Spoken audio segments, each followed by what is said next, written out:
Hello, Carol. You have to join the housewife luncheon this afternoon. I won't take no for an answer. Oh, hi, Helen. Okay, what I want, or shall I say demand that you do is to come over to my place right away. And I mean immediately. I want to demonstrate to you the difference between the wife of a regular employee and that of a chief manager. I'm sure you know where I live, right? I mean, everyone knows. It's common knowledge among us housewives. You know the place right in front of the station, right? The one with the doorman? You can't really miss it. Oh yes, and we're on top floor. Just ask the front desk guy. His name is James. Nice fellow. He'll guide you right up, no problem. I'm pretty sure I explained to you the other day, but I work all day during the week, so that's impossible. I know you told me that the last time we met, but you must realize that it's unthinkable to refuse the leader of the housewives. Therefore, I demand that you come over here right away.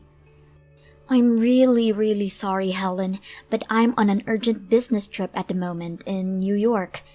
Did you just say New York? You mean like New York City? Yes, that's right, New York City, the Big Apple and what's more, but I won't be back until the day after tomorrow. Wait, pardon me? Am I really hearing you correctly? Dear God, it's as if you went on some sort of holiday without my permission. Everyone knows you need my permission to make such trips. I didn't make myself clear, right? I said I'm on a business trip right now in New York. But New York is a tourist destination. You know, the Empire State Building, the Statue of Liberty, that's where tourists go. So people don't go there for business.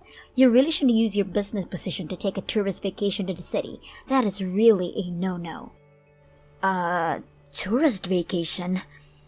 That's right, a tourist vacation. And besides, what's a penniless housewife like yourself taking a holiday anyways? Right. Hey, Helen, can I ask you a simple question? Do you know the difference between a business trip and a holiday? If not, I would urge you to Google it. I assure you, I'm not here in New York on vacation. You can even check with my office if you'd like. I really can't believe you would disobey me. I demand that you cancel that vacation right this minute and join our housewives luncheon. I'm not fooling around here, Carol. I expect to see you here this afternoon on the dot. I'm really sorry. I have an important business meeting coming up. I really can't be bothered by all this. Pardon me? I really must be going, Helen. Goodbye. Carol, don't you dare hang up on me. We haven't concluded this conversation.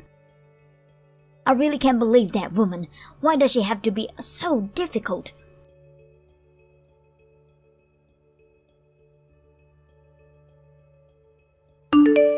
Hello, Carol. A few days ago, you said that you work during the week, so you're not able to attend the housewives' luncheon, isn't that right?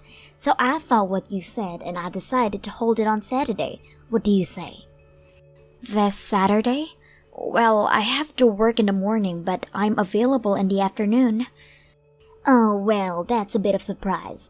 You seem quite compliant. I may be not able to attend every single luncheon, and I really don't want to keep refusing. It would not be fair to you, so I think I can make time to attend this Saturday.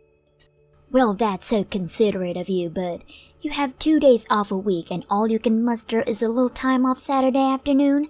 I can understand that you have work and all, but I suppose you don't have much money and you need to work as much as you can provide for your family. Yes, well, I can definitely sympathize with your plight. Yes, well, the client I'm currently dealing with has Sunday and Monday as their days off, so that's why people dealing with this client and the project we are setting up to have meeting on our days off sometimes. I see, but not really. I'm a simple housewife, so, I don't really know about such matters. As I recall, your husband is the sales manager for D Corporation, is that right? Oh, I see you did your homework. Yes, that's right.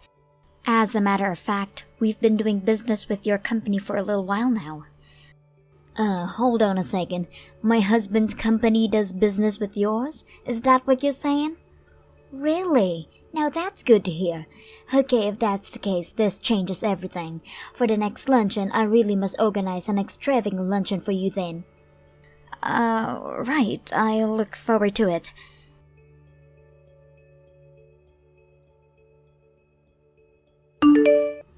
Hey Carol, good morning. I take it you're headed over here now, am I right? Oh, hello Helen. Yes, I just finished work, so I should be able to arrive there right about noon. Well, that's good to hear. I've prepared something special, so I hope you get here soon. This is going to be a wonderful luncheon.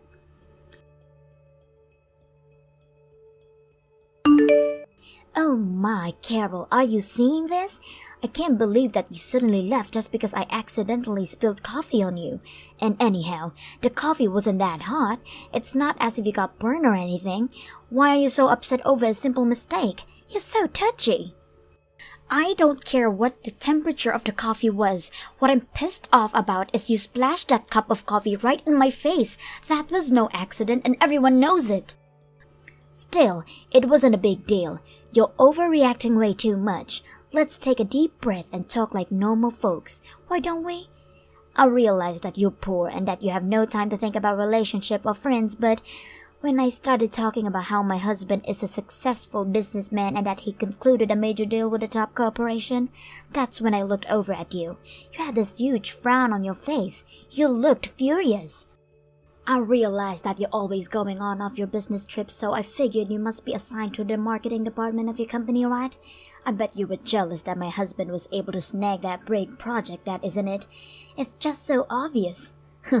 I know my husband is the top sales manager, but I really wish you wouldn't get so envious of my husband. It's really undignified if you ask me. Oh, I see. So to you, I looked like I was jealous of your husband's success. That's why I looked upset? You know what, Carol? You really wear your emotions on your sleeve. I could read you a mile away. Your envy lit up like a neon sign. I was so overwhelmed by that jealousy that this may sound strange, but it scared me, and I instinctively threw my cup of coffee in your face. So it really was not my intention. It was that look on your face that did. Frankly speaking, I loathe people like you, Carol. Yeah, well, likewise. Just to reiterate one more time, you're saying that it was your husband that said the major project that our company concluded was all because of your husband's marketing and negotiation skills. Is that what you said? That's right. The project was concluded by the M Corporation, a multi-million-dollar corporation. Well, that is sort of strange if you ask me. Strange? How? What I'm saying is, I distinctively remember that the sales rep that always come to our office was much younger and was a woman. Excuse me? Your company? Are you saying? I doubt it. Are you an employee of M Corporation? Well, there are various problems that came up, so on Monday I wanted to discuss this matter with the person responsible for this project at our office. I really don't know what you're talking about. It all depends on the outcome of the discussion on Monday, but this entire business deal with your husband's company will probably be terminated. Wait, pardon me? Regarding this matter, like I said, we will discuss it with all involved and we will convey our conclusions directly to your husband's office. Carol, what is this about? I mean, terminate? What are you saying? Okay, I better go. Goodbye, Helen. Carol, pick up! I want you to do something about this right now. What is it? I'm in the middle of dinner. Can't this wait? My husband says he's gonna divorce me. Excuse me? I had to invite you to that luncheon. As a result, my husband's company found out that he took credit for the big project with M Corporation. I was even reprimanded for spilling coffee on you, for God's sake. What do you want me to say? This is a problem between husband and wife. It's none of my business. Work it out between you two if that's all. It does concern you. You had to blab all about this to the company. What? Because of jealousy? This is important. I can't get divorced. No way that's happening. It's your fault. You do something about it. Helen, are you even listening? This has nothing to do with me. Talk to your husband. You guys work it out. It was everything to do with you. Are you kidding me? How was I supposed to know you were the president of M Corporation? I thought you were just a sales rep, and I had no idea that my husband took credit for the deal with your company. How was I supposed to know that? I took him at his word. He said he made a deal. Well, even if you didn't know anything about this, the fact remains that your husband took credit for the deal and was set to get promoted. Just talk to the people involved and reinstate that deal that was in place between M and D Corporation. Simple. My husband won't get promoted, but he'll survive, and our marriage survives. So please. Oh, I forgot. The project hasn't been terminated. Wait, really? That's great. But there are conditions. Conditions? Yes. Your husband took all the credit for this project, but we want all that rescinded and all credit and promotion be given to the saleswoman who worked hard to get this project off the ground. I already put such a request at D Corporation. But that would mean my husband would be demoted. No, he would get fired for this. I can't agree to that. Please take that back. Tell them it was all a mistake. I insist my husband run the project, please. What's the difference who runs the project? It's all the same. You're not listening, Helen. I said I already sent the request to the head of the D Corporation. They are already aware of the details regarding this matter. But you can't. This is a business matter between two companies. This has nothing whatsoever to do with your personal problems. I hope you understand that, Helen. Just because I spilled coffee on you, you didn't have to go this far and ruin our marriage. Helen, you have this all wrong. I want to be perfectly clear. I didn't bring up the matter regarding whether to terminate this project just because you splashed me with coffee. That coffee incident and business matters, they are completely separate. This matter of your husband deceiving his co-workers and taking credit for the project in order to get promoted is a business matter that will be dealt with within the company. This is not a personal feud between you and me, Helen. Understand that. With regards to the unfortunate coffee incident, that's a personal matter and we'll deal with that some other time. One more time, let me reiterate. Personal matters are one thing and business another. I have no intention of mixing the two. Please don't get the two mixed up. Carol, what is this? You're asking me to pay damages? Why me? What is this? Some kind of sick joke? Good evening, Helen. Did you know that intentionally splashing hot coffee on someone is a crime? It is considered assault. Hold on a second. What are you saying, Carol? Oh, and all that trash talk about me, that I'm some penniless housewife, that I eat cheap junk food. You also spread all kinds of lies about how I was heavily in debt and I borrowed money from shady loan sharks. Oh, and here's the best one, that all my business trips are actually rendezvous with a boyfriend. Apparently, I was having an affair.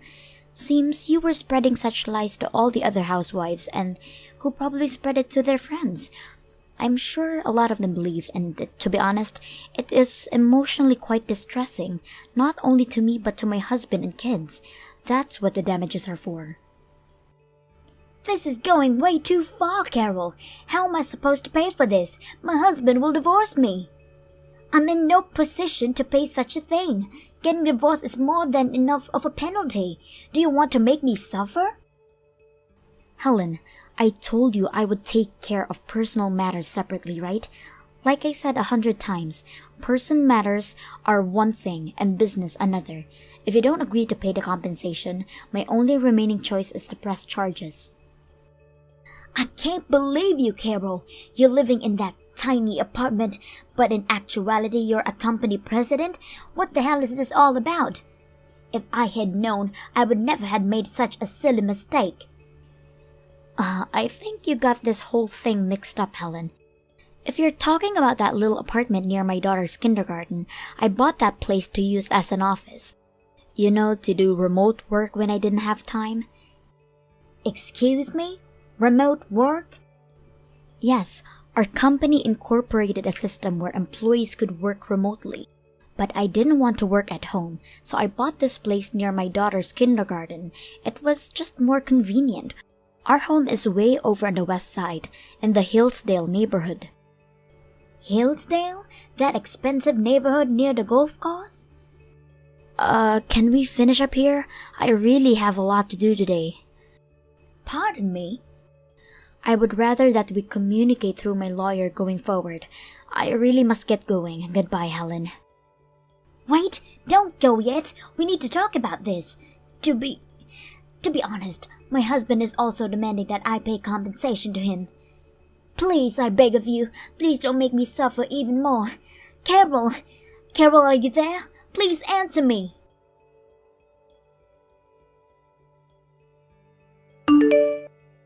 A few days later, the full amount that I demanded was deposited into my account. I guess my lawyer called her and explained the whole thing to her. So she really had no choice about her husband demanding money from her, apparently. Helen was having an affair. I heard that the guy she was seeing was the father from a kindergarten. I probably know the guy. As for her husband, he was forced to resign. Helen obviously couldn't pay for all the damages that was thrust upon her, and ultimately, it was her folks that covered the costs. They weren't too happy about it, to say the least. Last I heard, she's working 2 jobs, day in, day out, to pay her debts. What's more, she apparently never worked a day in her life before. I later heard from one of the housewives that she received a line message from her complaining about the long and hard day she has to work. She was evidently sending all the housewives such messages on a regular basis. They got so tired of it that they blocked her from their line apps. Must have been quite an onslaught of messages. Thank you for watching. Please subscribe and hit the like button. See you next time.